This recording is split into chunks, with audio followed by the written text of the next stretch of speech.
Bonjour, nous allons faire un petit rappel de ce que vous avez vu en première spécialité. Qu'est-ce que sont les schémas de Lewis? Vous aurez besoin de ces schémas de Lewis pendant l'année de terminale. Aussi, rappelez-vous que une molécule peut être écrite sous la forme d'une formule brute, par exemple H2O, mais elle peut également s'écrire sous la forme d'un schéma de Lewis, dans lequel vous aurez des bâtons ici qui représentent des liaisons chimiques, et celui-là qui représente un doublet non-liant. On s'aperçoit que pour des ions, que ce soit HO- ou H3O+, nous avons également des schémas de Lewis.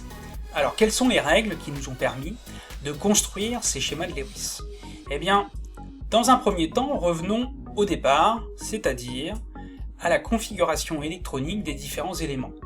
Vous vous rappelez que un atome, ici un atome d'hélium, possède 2 protons, 2 neutrons, autour duquel va tourner 2 électrons. Ces électrons auront tendance à se retrouver dans des sous-couches électroniques, notamment ici une sous-couche S. Les éléments chimiques qui possèdent plus que 1 ou 2 électrons, par exemple comme le lithium qui en possède 3, vont voir leur couche électronique se remplir en commençant par la 1s, puis la 2s2p, puis la 3s3p, etc.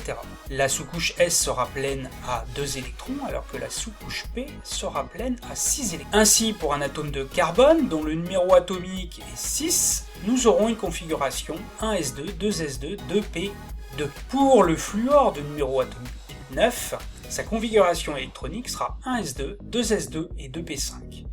Et ce qui va être important pour nous ici va être la couche de valence. Cette couche de valence est la dernière couche occupée par les électrons. Elle contient 2 et 5, 7 électrons dans la couche de valence pour l'élément fluor. Ainsi, cette configuration électronique nous donne la couche de valence, et la couche de valence va nous donner le modèle de Lewis des atomes. Comment?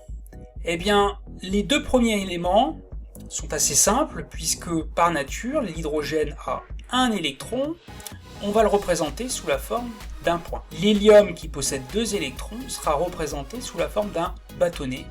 Sa couche de valence est saturée. Les autres éléments chimiques qui possèdent plus de 2 électrons, par exemple le carbone que nous retrouvons ici avec une configuration électronique qui nous donne 4 électrons de valence, les points, donc numéro 1, 2, 3, 4, représentent les 4 électrons de la couche de valence. Dès lors qu'on s'intéresse à l'atome d'azote, l'atome N, nous avons 7 électrons.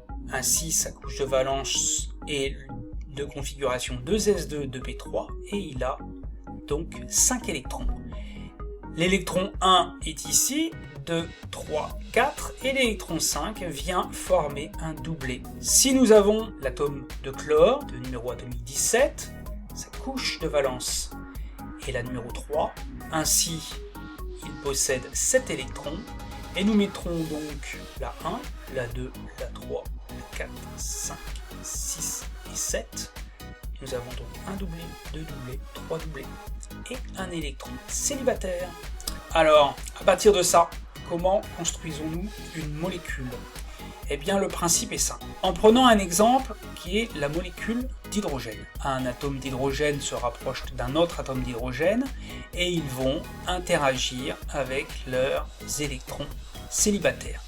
La mise en commun de 2 électrons va former ce qu'on appelle une liaison covalente. Quel formalisme allons-nous utiliser? L'atome d'hydrogène avec un électron, deuxième atome d'hydrogène et un électron, on relie les 2 électrons célibataires, on obtient donc une molécule de dihydrogène, qui est notée ainsi dans le modèle de Lewis. Pour le dioxyde de carbone, dans lequel il y a 2 atomes d'oxygène, un atome de carbone, eh bien, nous allons les représenter ici sous la forme du modèle de Lewis. Les électrons vont venir s'associer de cette façon-là, et nous obtenons alors des doublets liants ici, et les doublets non liants sur le côté. Ainsi, la formule de Lewis du CO2 s'écrit de cette manière-là.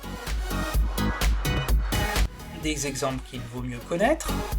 La molécule de méthane CH4 s'écrit de cette façon-là, on ne peut plus simplement. Les électrons célibataires viennent former 4 liaisons simples. la molécule de dioxygène dont 2 électrons célibataires vont venir s'associer à son voisin avec 2 électrons célibataires.